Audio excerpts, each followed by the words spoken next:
નમસ્કાર, આપ જોઈ રહ્યા છો સ્પાર્ક ટુડે ન્યૂઝ. વડોદરા શહેરમાં દાવત ઇસ્લામીનો 2 દિવસીય ઇજ્તિમા દુઆ બાદ સંપન્ન થયો. તાંદલજા વિસ્તારમાં દાવત ઇસ્લામી ઇન્ડિયા દ્વારા આયોજિત 2 દિવસીય ઇજ્તિમા દુઆ બાદ સંપન્ન થયો. મુસ્લિમ સમાજ દ્વારા આયોજિત ઇજ્તિમા એક ઈમાન તાજુ કરનાર, ઇસ્લામી શિક્ષા અને ભાઈચારાનો સંદેશ આપતો મહત્વપૂર્ણ ધાર્મિક સમારોહ છે.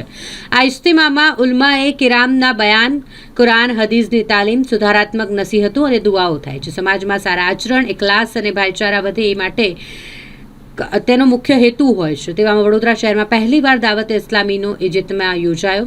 હાલની યુવા પેઢી કે જે નશાના રવાડે ચડી પોતાની જિંદગી બરબાદ કરી રહી હોય તેને ધ્યાનમાં લેતા યુવાઓને જાગૃત કરવાના હેતુસર આ ડ્રગ્સ અવેરનેસને લઈને પણ જરૂરી માર્ગદર્શન આપવામાં આવ્યું. આ ઇજ્તિમામાં તાંદલજા વિસ્તારના અગ્રણીઓ, ઓલમાએ કિરામ તથા મોટી સંખ્યામાં વડોદરા સહિત સમગ્ર રાજ્યના મુસ્લિમ બિરાદરો હજારોની સંખ્યામાં ઉપસ્થિત થયા હતા. સાંજે ઈશાની નમાઝ બાદ દુઆ બાદ ઇજ્તિમા સંપન્ન થયો. અલ્હમ્દુલિલ્લાહ, આ દાવત ઇસ્લામીનો 2 દિવસનો ઇજ્તિમા થયો છે.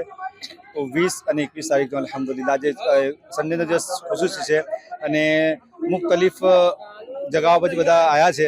ડભોઈથી આવ્યા છે, કરજણથી આવ્યા છે, લોકો ગોધરાથી આવ્યા છે, એટલે જગા પરથી લોકો આવ્યા છે અહીંયા ઇજ્તિમામાં અને દુઆમાં સંપૂર્ણ સારી રીતે થયું છે. માર્ગદર્શન માટે જે મૌલાના હતા અમદાવાદના છે અને બાલાસિનોરના છે અને જે આપણા ગુજરાતના છે ઓલમોસ્ટ તો, પણ મુખ્તલિફ શહેરોથી બધા આવ્યા છે. અમદાવાદના છે, ભરૂચના છે અને સુરતના છે અને કચ્છના છે મૌલાના બધા.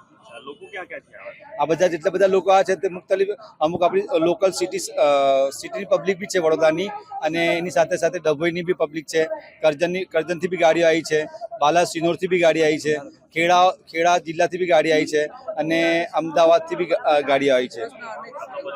વડોદરામાં પહેલીવાર આ ઇજ્તિમાનો પ્રોગ્રામ થઈ રહ્યો છે. તે સારું થઈ રહ્યું છે અને અમારા મીર સમાજ તરફથી અમે પાર્કિંગનું આયોજન કરેલું છે. મીર સમાજ તરફથી, અને અમારા યંગ સર્કલના છોકરાઓ સારી રીતે કામ કરી રહ્યા છે બધું, અને આ લોકોને સાથ સહકાર આપે છે. એ રીતે અમે કામ કરીએ છીએ. મારું નામ આરીફભાઈ.